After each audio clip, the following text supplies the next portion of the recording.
Salut à tous, j'espère que vous allez bien, on se retrouve pour une nouvelle vidéo. Aujourd'hui, on se retrouve pour parler d'un sujet hyper important à mon sens, c'est la descente de volant. Donc aujourd'hui, je vais vous montrer dans cette vidéo pourquoi il faut descendre les volants au bad, c'est hyper important. Je vous explique tout dans cette vidéo. C'est parti.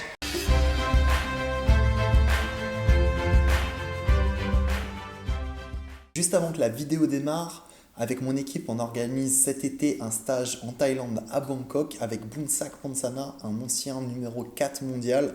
Donc je vous laisse regarder dans la description pour tous ceux qui seraient intéressés pour rejoindre le stage. Toutes les informations sont sur le site internet. N'hésitez pas à aller checker ça. Allez, bon visionnage. Donc première chose, quand vous descendez les volants, déjà, il y a moins d'incertitude. À partir du moment où vous êtes en fond de cours ou alors au filet et vous cherchez vraiment à garder l'attaque, donc à descendre le volant, bien l'adversaire n'a qu'une seule option, ça va être de faire remonter le volant, avec plus ou moins de hauteur évidemment, mais il n'aura que le choix de monter le volant. A l'inverse, si vous décidez de lever les volants, votre adversaire a plusieurs options. Soit il peut descendre le volant à son tour, soit il peut lever le volant, donc vous dépassez, ou à la rigueur faire des trajectoires un petit peu plus plates. Donc plusieurs options s'offrent à lui. Quand vous descendez les volants, qu'une seule option, le volant va remonter. Donc ça c'est la première chose, limiter l'incertitude. Ensuite, deuxième chose, si vous prenez la logique interne du bad, ou alors tout simplement comment marquer un point, vous avez deux options pour marquer un point. Soit vous attendez la faute de votre adversaire, soit vous faites tomber le volant par terre.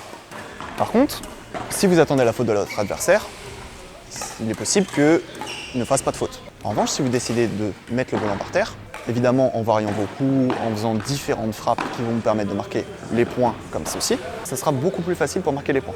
Puisque attendre la faute de l'adversaire, déjà il faut une grande qualité physique, puisque si l'adversaire ne fait pas de faute, ça va être très très long. Et puis en plus, si vous n'avez pas de coup impactant pour descendre les volants, c'est vous qui allez subir l'échange. Donc forcément, vous, votre casse physique, elle a intérêt d'être assez grande pour pouvoir tenir les échanges et surtout dans la durée. Et comme dans beaucoup de sports, la plus belle des choses, c'est de gagner en attaquant. C'est tout simplement mieux de gagner son point mentalement que l'adversaire a perdu le point. Vous avez vu, comme si on prend un exemple au foot, il vaut mieux gagner en marquant les buts plutôt que l'adversaire a mis un but contre son camp. Vous voyez un petit peu le délire, c'est toujours plus agréable à regarder aussi. N'oubliez pas, ça reste un sport de spectacle, il y a des spectateurs qui nous regardent. Donc pensez à ça, construisez votre échange, descendez les volants et marquez les points, c'est important. Donc tout de suite, on va vous montrer avec Mehdi les différences entre monter les volants et subir et descendre les volants et donc attaquer. Vous allez voir la différence, vous allez comprendre par vous-même pourquoi il est important de descendre les volants et non de les monter. Alors le but de l'exercice, là, pour moi, ça va être d'envoyer le volant une fois devant, une fois derrière.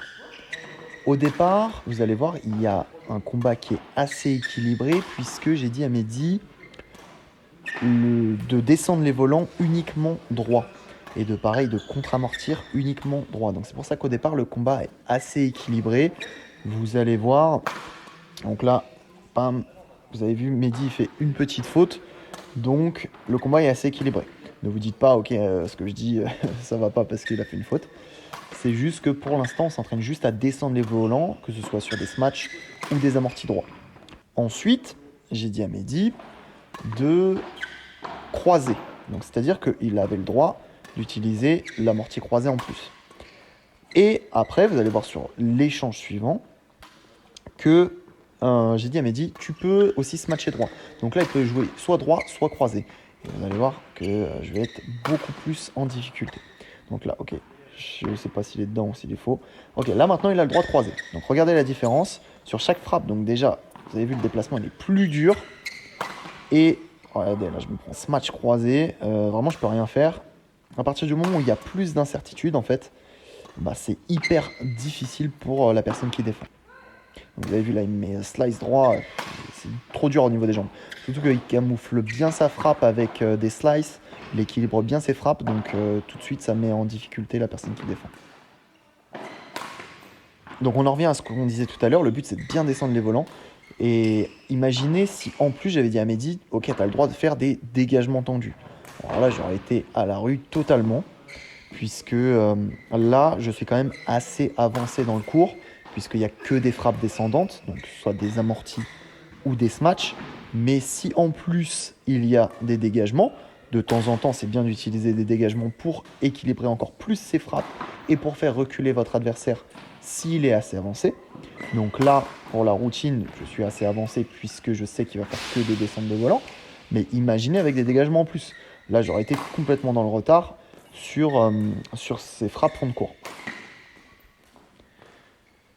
Donc vous avez vu, hein, c'est vraiment beaucoup plus dur pour la personne qui défend, pour la personne qui lève les volants, que pour la personne qui descend les volants. Donc après, évidemment, là, on prend un niveau quand même assez élevé pour le bas de français. Hein, je veux dire, Mehdi, il est N1. Parce que je vous vois arriver dans les commentaires, il y en a qui vont me dire, ouais, en D7, ça marche très bien. Parce qu'en D7, il y a des joueurs qui font énormément de fautes. Et dans ce cas, oui, ça marche. Mais plus vous allez augmenter en niveau, et plus ça va être difficile d'attendre la faute de son adversaire. Voilà.